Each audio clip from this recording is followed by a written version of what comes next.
Bonjour à toutes et à tous, merci de nous rejoindre pour cette nouvelle synthèse de l'actu IT et Télécom du lundi 26 octobre 2015.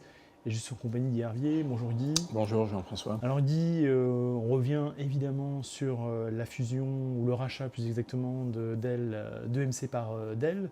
Et avec un Dell World qui était la semaine dernière à Austin, je crois, et qui tombe, on va dire, fort à propos. Absolument. Effectivement, c'était la 5e conférence de Dell World qui s'est tenue la semaine dernière à Austin, donc Texas, puisqu'on sait que Dell est une société texane.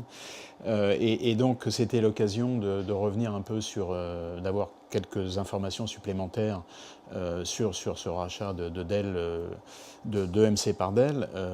Sur ce plan-là, on n'aura pas d'informations, on n'a pas eu grand-chose. Les questions qu'on a posées la semaine dernière restent toujours les mêmes, en particulier celles qui concernent VMware.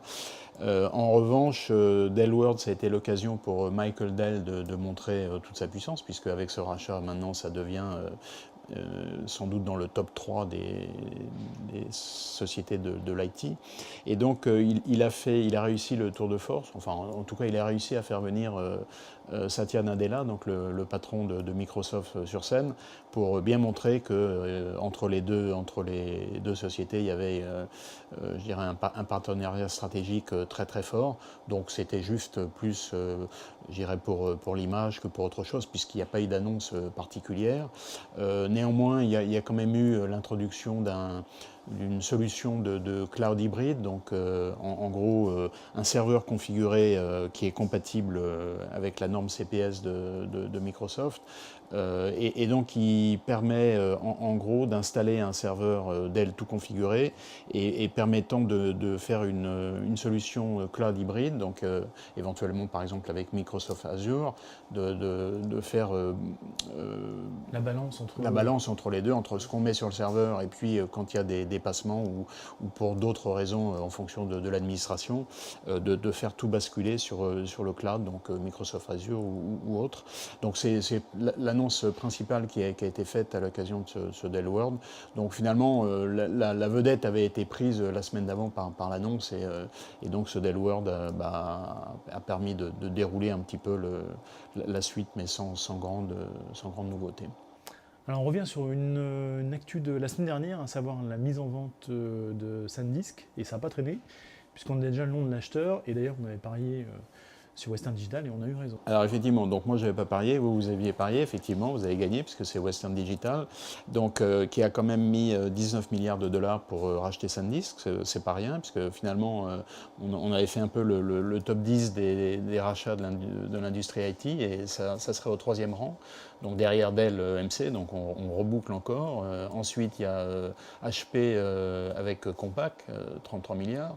Et puis, il y a eu Facebook qui rachetait WhatsApp pour 19 milliards. Donc, finalement, alors on n'est pas tout à fait dans le secteur de l'IT puisqu'on est dans les semi-conducteurs, mais c'est une somme à peu près équivalente. Donc, c'est pour Western Digital qui est quand même très impliqué dans tout ce qui est disque magnétique. Et on voit bien que là, on avait dit, et on le perçoit encore beaucoup mieux maintenant, c'est que le point d'inflexion vers les disques SSD, donc les disques flash, les mémoires NAND 3D avec les empilements non plus en 2 dimensions mais en 3 dimensions, qui permettent de gagner en productivité et donc en performance prix. Donc il y a vraiment un point d'inflexion, ce qui fait que pour Western Digital, c'était vraiment le moment de basculer vers le SSD.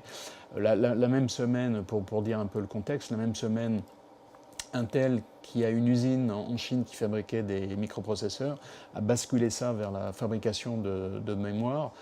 mémoire, donc mémoire SSD. flash et SSD. Donc on voit bien l'évolution et l'accélération vers ça.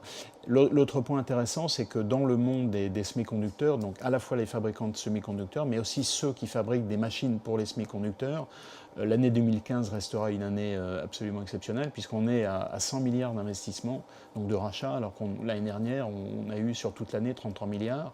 Donc il y a eu en particulier, donc il y a cette opération Western SanDisk, mais il y en a eu bien d'autres. Il y a eu en particulier Broadcom qui a racheté Avago, donc pour 33 milliards. Donc bon, on ne le suit pas immédiatement parce que ce n'est pas tout à fait dans notre secteur, mais malgré tout, c'est tout ce qui sert à fabriquer les produits dont on a besoin dans l'IT. Et puis la même semaine que Western Digital, c'est une autre entreprise qui a fait également un rachat important. C'est une entreprise californienne qui s'appelle Lam Research, qui a racheté une autre entreprise du même secteur. Et là, c'est Lam Research fabrique des machines qui serviront à fabriquer des semi-conducteurs et a mis quand même plus de 10 milliards de dollars. Donc on voit bien que c'est une industrie, bon on le savait, hein, à forte intensité capitalistique, mais qui le devient de plus en plus et donc qui entraîne une consolidation importante. Alors on rentre dans la période des résultats et des annonces de résultats, Oui, avec deux annonces majeures, SAP et IBM, et deux évolutions différentes, hein, oui. que je dirais SAP qui rit et IBM qui pleure. Absolument. Donc pour SAP, on va dire tout va bien. Alors SAP a qualifié ses résultats de meilleur trimestre de son histoire. Bon, ce qui n'a pas tellement de sens, puisqu'en fait, comme SAP croît régulièrement chaque année de 5 à 10%, évidemment, ça ne peut pas être plus faible qu'il y a 5 ans, c'est sûr. Néanmoins, c'est quand même un résultat, un très très bon résultat de la firme allemande, qui même à la fois sur les logiciels traditionnels, donc on-premise comme on dit, continue à augmenter, donc à augmenter ses ventes. Et puis sur tout ce qui est vente de cloud également, mais là dans des proportions plus importantes, ce qui est relativement normal puisqu'on part de plus bas. Avec des résultats également toujours sur HANA, qui était le gros pari de SAP il y a quelques années, qui a apparemment pari qui semble être transformé. Donc ça c'est pour SAP. Maintenant pour IBM, là c'est beaucoup plus problématique puisqu'on en est au 14e trimestre consécutif de baisse du chiffre d'affaires et baisse de toutes les activités d'IBM. Donc matériel, c'est normal, puisque IBM s'est délesté, on se souvient, il y a un an de l'activité serveur x86. Donc maintenant, IBM ne fabrique plus que des serveurs Power et des mainframes. Et donc la vente de matériel maintenant chez IBM représente que 8%. Donc l'idée qu'on a d'IBM vendeur d'ordinateurs, C'est plus un constructeur. En fait. c'est largement passé, quoi.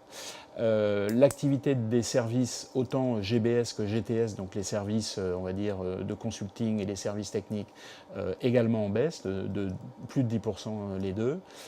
Et puis le logiciel, pareil. Le logiciel, c'était un gros pari de Salm Palmisano qui a été repris par Ginny Rometty. Et là, pareil, c'est en panne.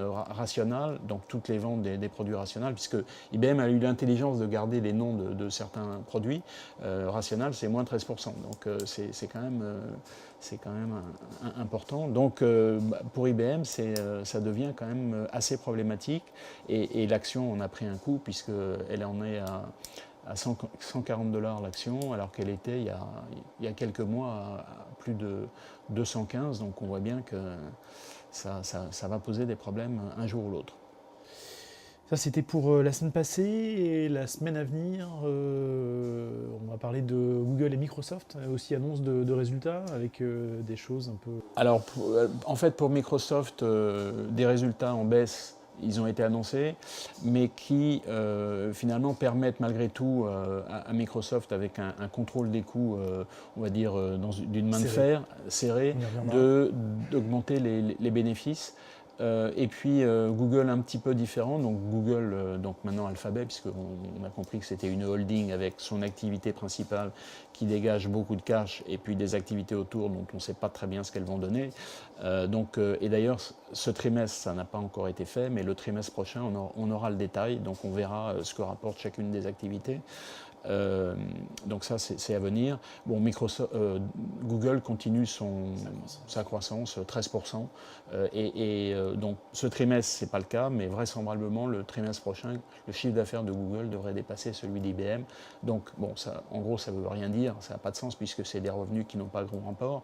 Néanmoins, ça marque un peu les esprits, quoi.